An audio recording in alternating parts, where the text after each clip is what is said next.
As a constitutional law attorney, Jenna Ellis believes in the rule of law and the importance of integrity in our elections. And she's ready to tackle the big cultural and legal issues facing America.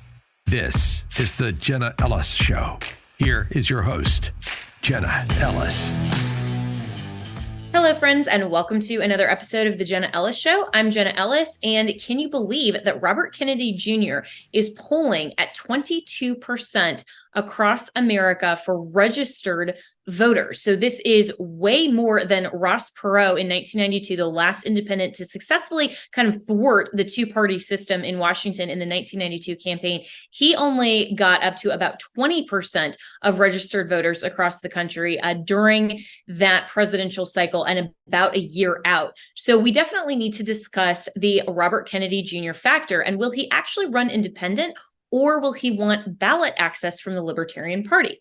Well, Adam Creighton, who is the Washington correspondent with The Australian, will join me right after this for more. And then stick around because a South Carolina senator, a state senator, is going to join to discuss the Nikki Haley factor in the GOP primary. What is going to probably shock you is how well she is not doing in the state of South Carolina. If you look at mainstream media, they want to prop her up as basically being equivalent or a really close second to Governor DeSantis. But does that accurately reflect the pulse in her own home state of South Carolina?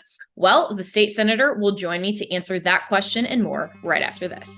With inflation, the banking world collapse, and everything that Joe Biden is doing not to protect America, you need to make sure to secure your financial health, especially in retirement. And hey, if you're a millennial like me, that actually is sooner than you think. You need to start now, even if you are a millennial or a Gen Zer, to make sure that your financial health is actually healthy when we get to retirement. And Legacy Precious Metals has a revolutionary new online platform that allows you to invest in gold and silver online in real time. In a few easy steps, you can open an account online, select your metals of choice, and choose to have them stored in a vault or shipped right to your door.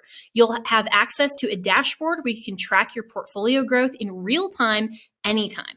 You'll see transparent pricing on each coin and bar, and this puts you in complete control of your money. The platform is free to sign up for. Visit legacypminvestments.com and open your account and see this new investing platform for yourself. Gold hedges against inflation and against a volatile stock market.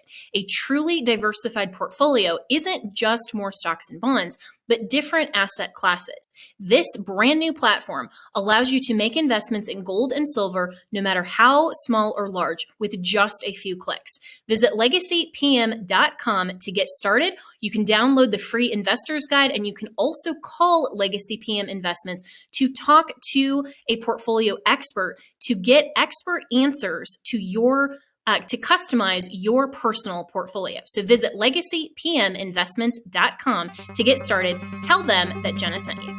So joining me now to break this down more is Adam Creighton. He is a journalist and the Washington correspondent for The Australian. You can follow him on X, formerly known as Twitter, at Adam_Creighton. Good morning, Adam. And, this is really high to be polling at 22% a year out from the presidential election. So what do you make of this? Yes, good morning, Jenna. Great to speak to you. Well, yeah, look, it's a very impressive showing. I remember when Kennedy first announced he was going to run, first as a Democrat, I think back in April, and the first poll that came out was 10%. And many people were surprised at 10% because that's a pretty solid showing. I mean, it's very, very rare for a third independent candidate to get above double digits. And of course, as you say, now there's a series of polls showing him on 22%, which is even higher than Ross Perot got. And there's still a year to go. And the momentum for him is seemingly at this stage all in the right direction. I mean, he said, I think just a few days ago that he'd rather be in his position right now than President Biden's. And, I can see to some extent where he's coming from. I mean, the possibility of him being a Libertarian candidate and therefore getting all that ballot access is very intriguing. And that may well be something he does.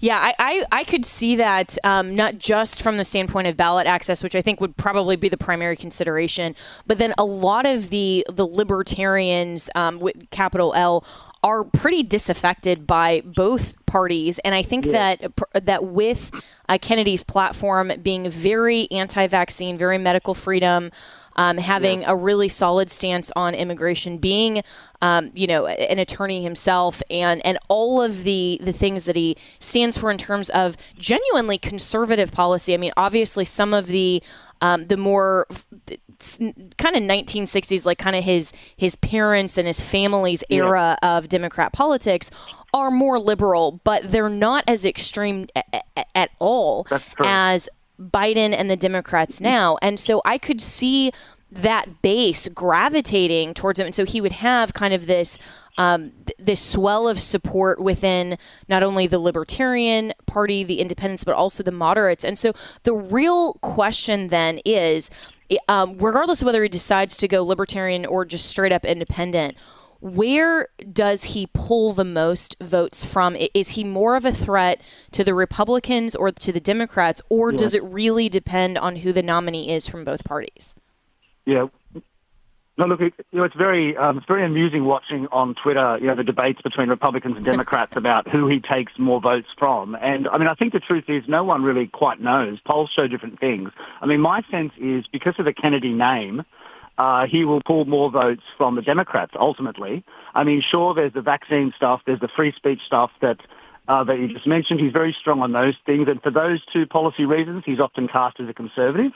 But if you actually read what he mostly says, I mean, I went to his launch in Philadelphia a month or so ago, and it was very much what I would describe as a traditional left-wing speech. I mean, albeit one from the 1960s, but it was about fighting big corporations. It was about pro-choice on abortion. It was about a peace, anti-war foreign policy.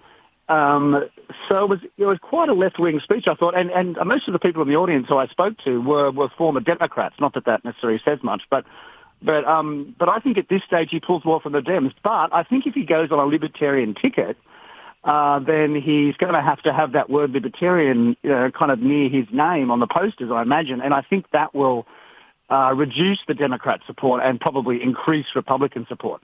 So that's my take on that. Yeah, that's actually really fascinating. Adam Creighton, who's the Washington correspondent for The Australian, that if he does brand himself as a libertarian, there is an automatic presumption of what that label means and what policies you are for, even though he doesn't really fit into that label. I mean, for the people that I know that are the staunch libertarians that are almost, government is bad altogether, that's certainly not what Kennedy is projecting in terms of his policies. And so he's going to have to consider whether the trade-off is worth it in terms of ballot access, and if he can either reinvent that term to model his own policies, or if he can circumvent it somehow by assuring some of the disaffected Democrats that he still is more liberal in policy. But it's interesting to me, though, that even though he has, you mentioned, very pro-choice in terms of some of that policy, which of course conservatives would reject, that he's actually getting cast as a conservative, which is completely not true. And I think this is where labels in all of this really fail, because you can't just, people want to put Elon Musk into the conservative box. He's not a conservative. No, it's absurd. Well, look, I think that's because, a good 80 to 90% of the mainstream media is extremely pro-Democrat. I mean, that's just institutionally the way it is now, sadly, I would say, in my view, but that's a fact. And so they label people conservative or right-wing when they don't like them. And they don't like RFK. In fact, I would argue they've been meaner to RFK at this point in the cycle than they were to Trump back in 2015, because he's a greater threat. RFK is a greater threat to the establishment, in my view. He puts forward a more cogent and coherent and I would say eloquent case than Trump did. And he's quite specific about what he wants to attack in the, say, the health regulation area in relation to vaccines. And these policy views of RFK really worry the establishment. If you're on the FBI and the CIA, you'd be thinking, God, we do not want this guy to get in because, he may try to do what his uncle wanted to do, which at least in relation to the CIA was to smash it into 1,000 pieces, quote unquote. So the establishment is very wary of him, and I think the biggest problem for RFK is not his polling, not his appeal. I mean, it shows that he's very well liked. It's that the number of attack stories are just going to increase and get more and more vicious, I think, over the next, 6 months. I mean, they're going to want him to drop out. So they're going to be digging over his private life, his personal life. They're going to find all sorts of things. I mean, he's a 69-year-old man. I'm sure he's done bad things in the past. I mean, many people have, but they're going to be blown up and put on the stage. So I think that's the problem for him. Yeah, and there's already a piece in, I think it was the Daily Mail, which it wouldn't surprise me from that outlet, but that was just this lengthy piece about how he's this adultering philanderer and all this other stuff about his personal life and just all of that, and which really, frankly, shouldn't bother the Trump supporters in terms of voting values. And I mean, that's what they tried to do to Donald Trump. And when I supported him in 2016 and even 2020, it was because of his policy platform. I never said and never advocated for anything in his personal life that was that was okay, and never said that was fine, but just said, we're voting for the policies, not necessarily the personality, which now is much more complicated, I think, going into 2024, because the personality made the policy in the Trump administration and the personnel decisions and, a lot of those things. But interestingly as well, you mentioned the establishment and how they really don't want RFK to succeed. And I think that's the uniparty. I mean, both sides, but especially the Democrats. Very much. So if he actually gets, and one of the reasons that I like Kennedy a lot is because of that. And I think that more so than a Republican, if he actually won the presidency, that would bode very well in the next midterms and probably the next presidential election for Republicans down ticket, much more than, say, a next term of Donald Trump. True. I think that's true. I mean, that's certainly acceptable. I mean, for me, of course, I don't vote. I'm a foreigner. But if I could vote, I would vote for RFK. I mean, I think he'd try to unify this extremely divided country. And I think a Biden-Trump rematch is just going to, basically worsen this deep wound that that's been getting worse in the U.S. now for years. He's a gentleman. He doesn't resort to abuse of the other side, whether Republican or Democrat. He's very eloquent, and I think with that name Kennedy, that would be an opportunity for this nation to be a bit nostalgic, I guess, and to try one more time. Actually, just on that note, I think it's pretty outrageous the president has not given him Secret Service protection. I mean, I think Barack Obama got it 500 days out. Ted Kennedy in 1980 got it 400 days out. We're under 360 days, and RFK is at 22%, and the administration refuses to give him any Secret Service protection, and his house has been invaded twice, I understand.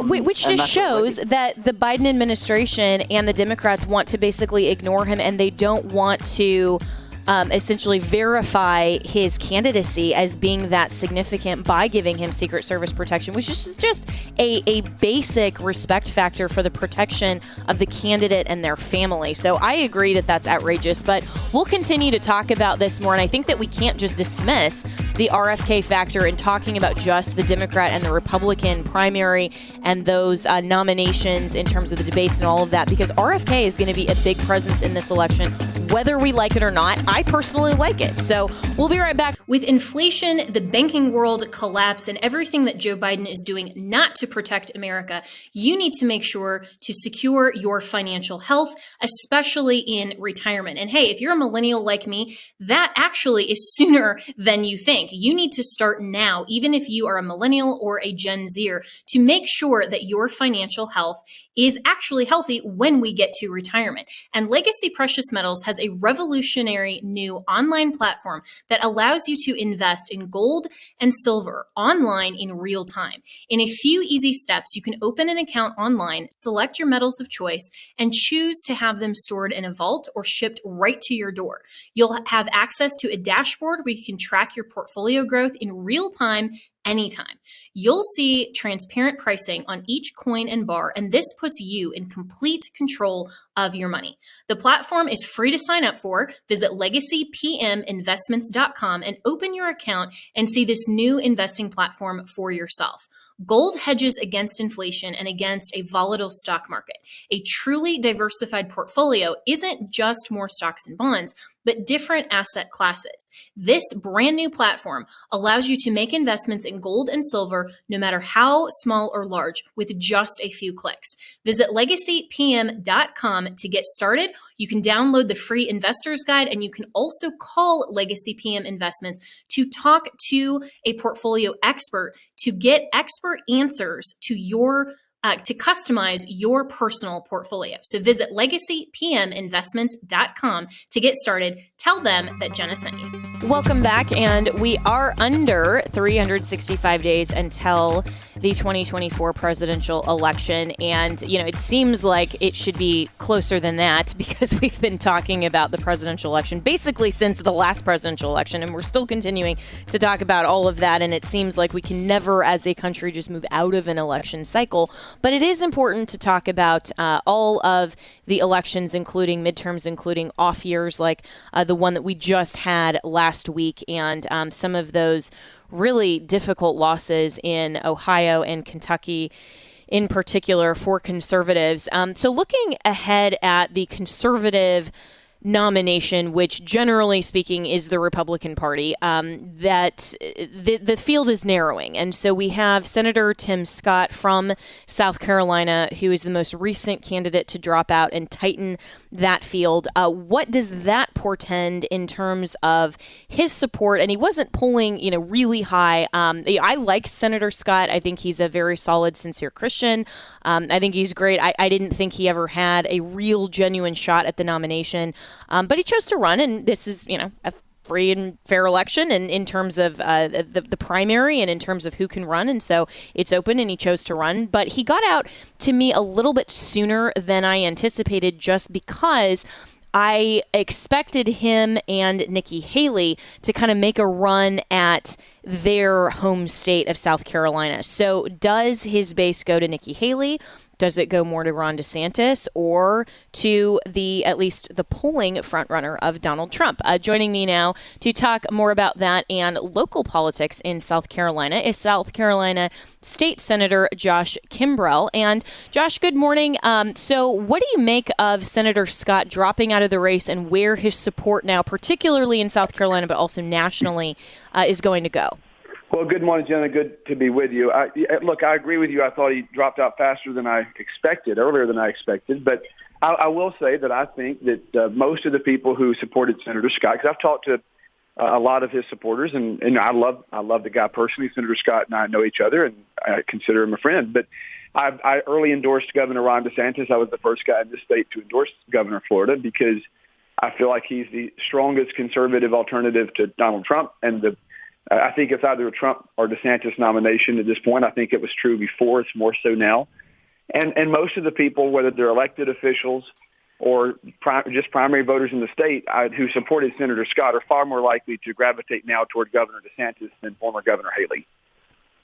Yeah, and I think that's accurate. And certainly with the projections from the Trump camp, Donald Trump seemed to be more happy that there was a larger field because of the split of the support for Governor DeSantis. And I agree with you. I think it really is and has been a two-man race. Certainly, Vivek Ramaswamy is getting a lot of airtime. He's saying a lot of really good things.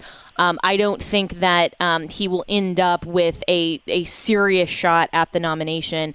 But I think it's great that he's running, especially in my generation as a millennial. But also for Governor Haley, while she has a lot of strong support, I don't see her being a real top contender either. And so from the perspective of the split, where do you see now the candidates that are left in the race, and particularly Nikki Haley, I think, as the one that is viewed as probably the strongest second to Governor DeSantis? Well, look, I mean, I'm a millennial as well. Actually, I'm the youngest member of the South Carolina Senate. I'm about to be 39, so I can relate to the wanting younger candidates. And look, Governor DeSantis is of our generation also. You're still talking about one of the younger governors in the country who's able to energize conservative voters. I believe that ultimately most conservatives who want to win in 2024, which I hope all of us do, they're going to go for the guy who can win, and I think that's DeSantis. He's proven he could flip a state that was purple, deep red. Governor Haley's problem is he hasn't really supported social conservative movement. Now, I believe in being across-the-board fiscal, social, and a national security conservative. And while the former governor has certain credentials as it pertains to being ambassador to the United Nations, and I don't take that away from her, but Governor DeSantis has been strong on pro-Israel issues and supporting our closest ally in the Middle East, if we want to talk about international relations. But then when you get into pro-life and talking about defending life, Governor DeSantis is certainly much closer to the conservative and evangelical voters on those issues than former Governor Haley. And I do believe that at this point the race does start to consolidate down. And I think that in South Carolina you will see most people going over to Governor of Florida. We now have the highest number of endorsements of any candidate in the race, any candidate, including Trump. In South Carolina for DeSantis, I think he's up to 56 people in this state. My colleagues in the Senate, House members, members of Congress, we got across the board, we have a huge amount of support for Governor DeSantis here. And I think that it's pretty telling that Senator Scott did not endorse Nikki Haley when he dropped out.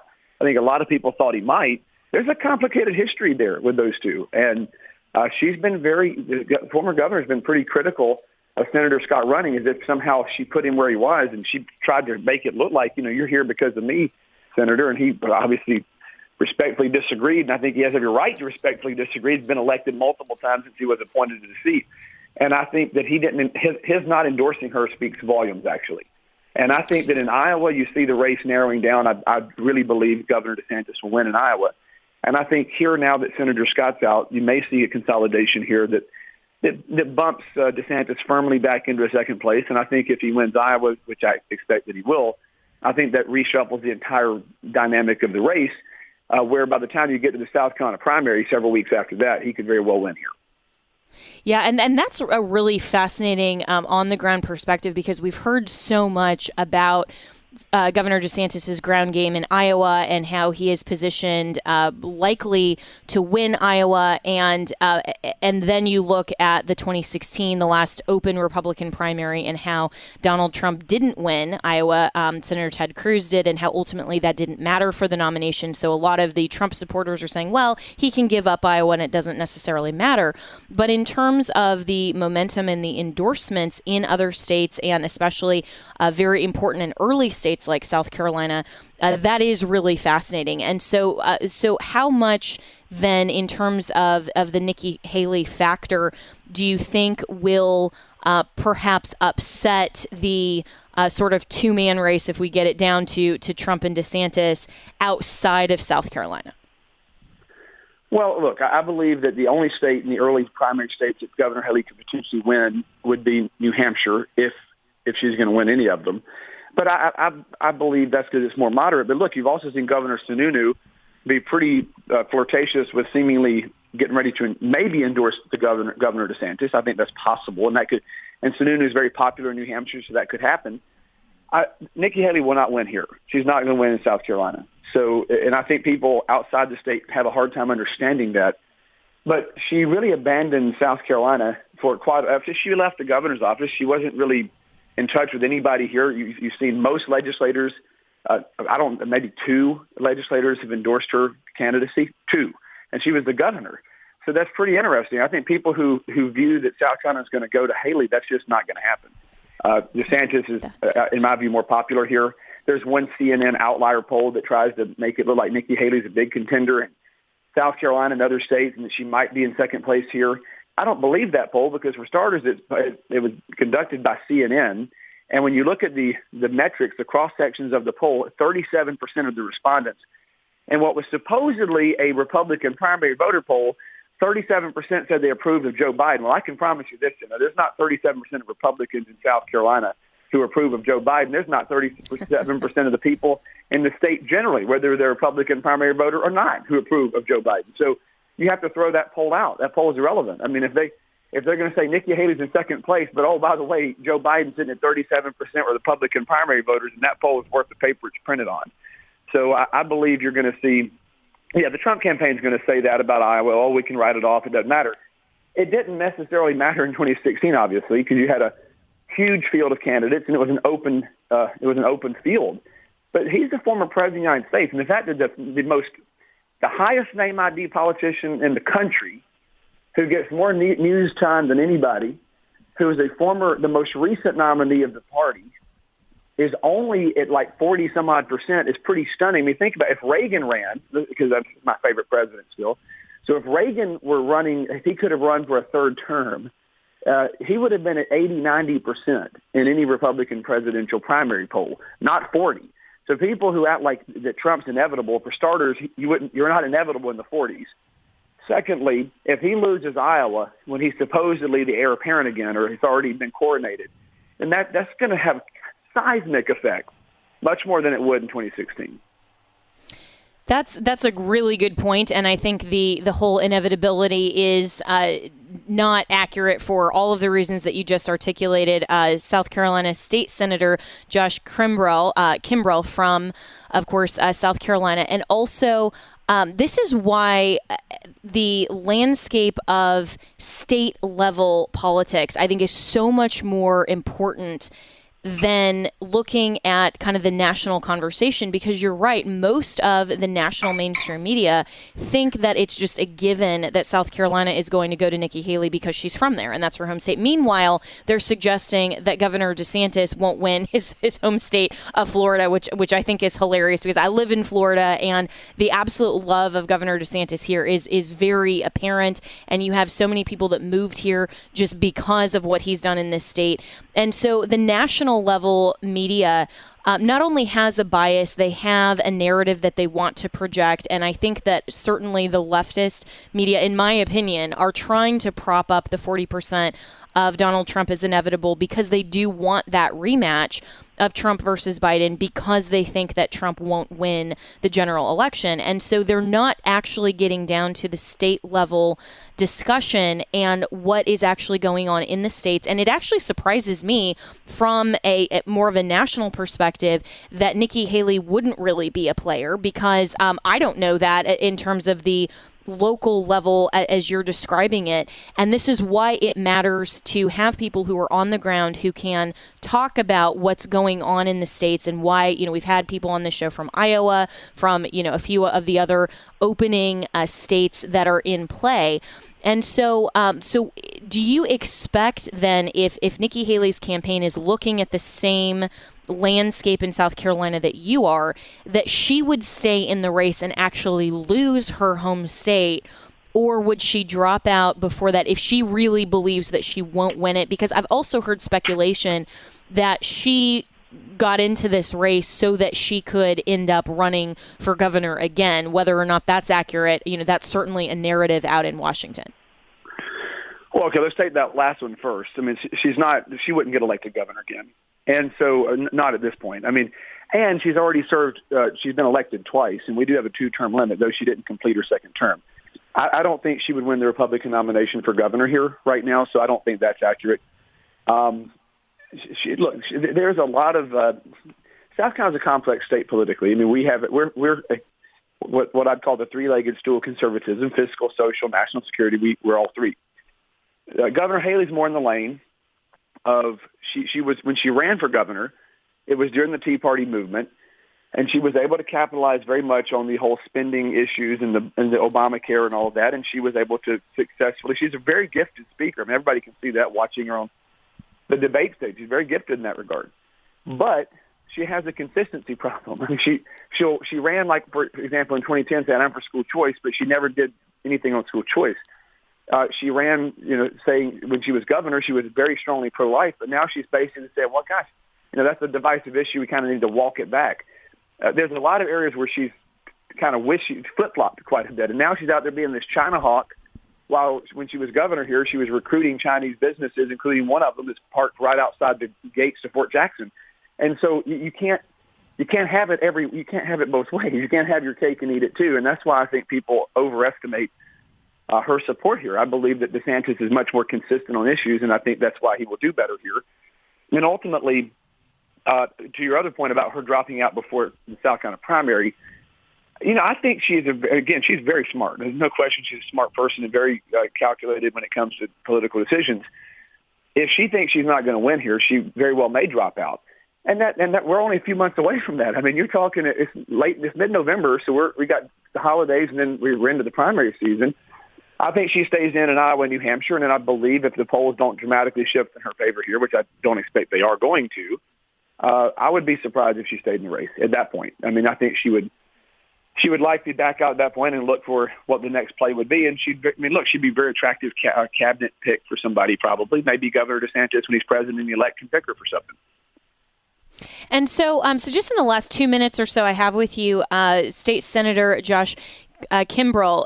So if we actually get the field more narrowed and a Nikki Haley does drop out before South Carolina, how does that shape up then in terms of a narrowing field in your view between Trump and DeSantis? Well, it gets us where we already in my mind are, which is Trump and DeSantis. And I think that if everything comes down to Iowa, though, I mean, Governor DeSantis is right about that. The guy is a brilliant person. I mean, Ron DeSantis is the smartest guy in the race. And he obviously has put all the eggs. People say, well, gosh, he's putting all these eggs in the Iowa basket. I get why. Okay, I'm a South Carolina senator who wants him to spend more time in South Carolina, but I understand why he can't right now. If he wins Iowa, as I said at the outset of our discussion today, it changes the political landscape. A lot of people, you have to go back to the Virginia governor's race in the 90s. Remember the Wilder race, like 1994 or 93, whatever year that was. And people were kind of didn't think that Wilder could win. And the polls did not indicate he would win. But a lot of people secretly were supporting him. And on Election Day, Wilder became governor of Virginia. That was a huge seismic, earthquake in the Commonwealth. You're going to see that here because a lot of people I talk to, whether it's elected officials or primary voters, they're interested in finding somebody other than Trump. They just don't know if anybody can win. And so there's this secret undercurrent of people saying, gosh, if we can see that somebody's actually going to beat Trump, we'll go for him. If DeSantis dethrones Trump in Iowa, the floodgates are going to open at that point. And I think it shows viability. It shows that Trump is not inevitable. And I think you're going to see a lot of Republicans go to DeSantis at that point because they want to win the race. And well, Senator, thanks so much for your commentary. I had no idea Nikki Haley wasn't doing that well in South Carolina with those endorsements. This is why commentary from the ground, always fascinating. All right. Well, thanks so much to South Carolina State Senator Josh Krimbrell. And there's a lot more that we can discuss with Nikki Haley. And so I wanted to provide a little bit more of my own analysis. That to me was one of the more fascinating interviews that we've had in a while, just because he told me something that I absolutely would not have expected and did not know in terms of the landscape there on the ground of the state of South Carolina. And if you look at the national media and how they are propping up Nikki Haley as a really viable candidate, suggesting she's probably going to run for governor again of South Carolina. I mean, all of that, according to the state senator, just doesn't reflect what's going on the ground internally in the state level political landscape. And this is why it's so important to not just pay attention to national media, but get the perspective of people on the ground. Because anytime that I hear some of the national media on commentary on, political races and other things that are state level, for example, just my former home state of Colorado, I was very involved in local politics there when I lived there and prior to working for former President Trump. a lot of the commentary just really didn't reflect a lot of the complexity that's going on. And you hear a lot of these people who say, hey, it's more complicated than that. And the state level politics are more dynamic than what you hear from mainstream media. I think that's accurate because they want to portray, the national media wants to portray this perception that it's very basic. It's very well in hand, and they can project the winners of certain states very easily just based on some of the national pollings and not really taking into account what's going on the state level. And the fact that Nikki Haley only has like 1 or 2 endorsements from state level members, to me, is just shockingly bad. And really does suggest more than any national poll or any of the talking heads on cable news that she really is not doing well in her home state. And we haven't talked a lot about Nikki Haley in terms of that level of detail on this program. It's been more, what her policy is and how she kind of compares in terms of the conservative analysis and policy on the national stage. But that is fascinating because if she's losing her home state by that much and with the lack of endorsements of members, that really does portend not a strong candidacy and very different from what you hear in the exit commentary from, let's say, last Wednesday's debate when the mainstream media is propping her up as a direct challenger to someone like a Governor DeSantis. And I think that this just does get back down to the bottom line, which is that I do believe, and I will still continue to believe heading into the new year and actually the primary cycle, that it's going to be a 2-person race. Trump is not inevitable, and I think that was a great point by the senator as well, that just the contrast between Reagan in his second term and how he would have been going into a third election, and this is President Trump's third election for president, that the 80%, Trump is half that. And if you look at how some of those polls, I think, are even inflated, it's not inevitable. And if you look at the ground support for Governor DeSantis and the momentum that he would take out of Iowa, these are going to be the 2 challengers. And again, I really like Vivek Ramaswamy, a lot of what he says. I don't buy what a lot of people say in terms of how he's Soros funded and a lot of these other, establishment-y sort of things. I do think that he is a very good candidate. I don't think that overall he's necessarily viable in terms of actually winning the nomination. Of course, his campaign is going to project that, and they should. But this is going to come down to the 2-man race. And for those who think that Donald Trump is inevitable, I just don't think that's the case. And there are a lot of people who want the policies of Trump that are wrapped up in a significant record of winning, which is what Governor DeSantis shows in Florida, and why a lot of people who are for Donald Trump loved Ron DeSantis until he challenged Trump. And we have to go back to actually seeing that record and looking overall at the best conservative option moving forward, voting our values. And it's also really fascinating, as we talked about at the very beginning of the show, RFK Jr. factor and whether he would take more votes away from Democrats or Republicans. And I said at the outset, I genuinely think that is going to depend on who the nominee is from the Democrats and the Republicans. If we are in a Trump versus Biden rematch with the RFK Jr. factor, I think he performs a lot better than if we are in, say, a Newsom versus DeSantis with RFK. I think RFK would pull a lot more from Newsom or Biden than he would from a Governor DeSantis. So this is all fascinating, and it should fascinate us from just a political perspective, but also from a perspective that we have to care about the future of our country and getting people elected in all positions that reflect conservative policy and genuine conservative values and ultimately reflect the biblical worldview of government, which is why we should, as Christians, engage in our civil government.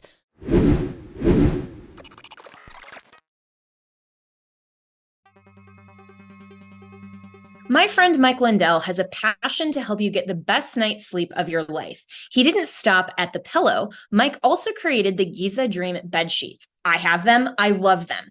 These sheets look and feel great, which means an even better night's sleep, which is crucial for our overall health. Mike found the world's best cotton called Giza. It's ultra soft and breathable, but extremely durable. Mike's latest deal is the sale of the year. For a limited time, you will receive 50% off the Giza Dream Sheets marketing prices down as low as $29.98, depending on the size. So go to mypillow.com and click on the radio podcast square and use promo code Jenna, Jenna. There, you'll find not only this amazing offer, but also deep discounts on all MyPillow products, including the MyPillow 2.0 mattress topper, MyPillow kitchen towel sets, and so much more. I have all of this. I love it. Everything from MyPillow and also mystore.com. You can use promo code Jenna. So go to mypillow.com, use the promo code Jenna, and also mystore.com. And remember, use the promo code Jenna.